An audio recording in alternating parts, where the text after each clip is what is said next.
2026 বিশ্বকাপ আবারও ব্রাজিলের জন্য এক হতাশার নাম।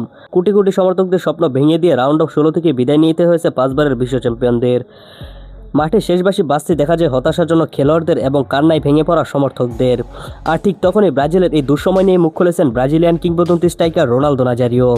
রোনালদো বলেন, এই ব্যর্থতার জন্য শুধু খেলোয়াড়দের দোষ দিলেই হবে না, দলের কৌশল, সিদ্ধান্ত এবং পরিকল্পনাতেও ভুল ছিল।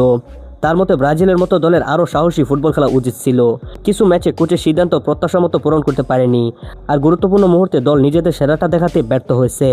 তবে রোনালদো শুধু সমালোচনাই করেনি, তিনি ভবিষ্যতের পথও দেখিয়ে দিয়েছেন। তার মতে ব্রাজিলকে আবারও আগের জায়গায় ফিরতে হলে প্রথমেই নতুন প্রজন্মের খেলোয়াড়দের উপর আস্থা রাখতে হবে।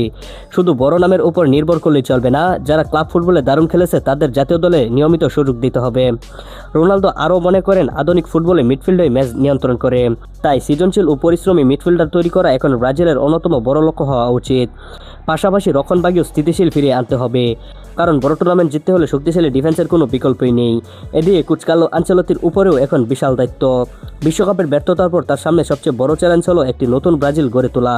যদিও রোনালদো কিছু সিদ্ধান্তের সমালোচনা করেছেন, তবুও তিনি বিশ্বাস করেন যে দীর্ঘমেয়াদী পরিকল্পনা নিয়ে কাজ করলে আনচেলত্তি দলকে নতুন উচ্চতায় নিয়ে যেতে পারেন। তবে একটি বিষয় পরিষ্কার করে বলা জরুরি, গণমাধ্যমে রোনালদোর মন্তব্য প্রকাশিত হলেও ব্রাজিলকে কিভাবে পুনর্গঠন করা হবে তা নিয়ে রোনালদো ও আনচেলত্তির মধ্যে কোনো বিস্তারিত ব্যক্তিগত বৈঠক বা আলোচনা নিশ্চিত তথ্য প্রকাশ করা হয়নি। তাই এই ধরনের প্রকল্পকে সত্যি হিসেবে নয়, বরং গুজব হিসেবেই দেখা উচিত। এখন ব্রাজিলের সামনে নতুন এক লক্ষ্য 2028 কোপা আমেরিকা। এই টুর্নামেন্টটি হতে পারে নতুন দলের নতুন পরীক্ষার মঞ্চ। এখান থেকেই তৈরি হবে 2030 বিশ্বকাপের ভিত্তি। Vinicius junior, Estêvão, Enrique, Savinho এবং আরও নতুন তরুণ খেলোয়াড়দের ঘিরে নতুন এক স্বপ্ন দেখছে ব্রাজিল। অভিজ্ঞতা এবং তরুণদের সমন্বয়ে যদি শক্তিশালী দল গড়া যায়, তাহলে আবারও বিশ্ব ফুটবলে সেলেসাওদের রাজত্ব ফিরে পেতে পারে। কারণ ইতিহাস বলে ব্রাজিল কখনোই দীর্ঘদিন হারিয়ে থাকে না, প্রতিটি ব্যর্থতার পর তারা আরও শক্তিশালী হয়ে ফিরে আসে।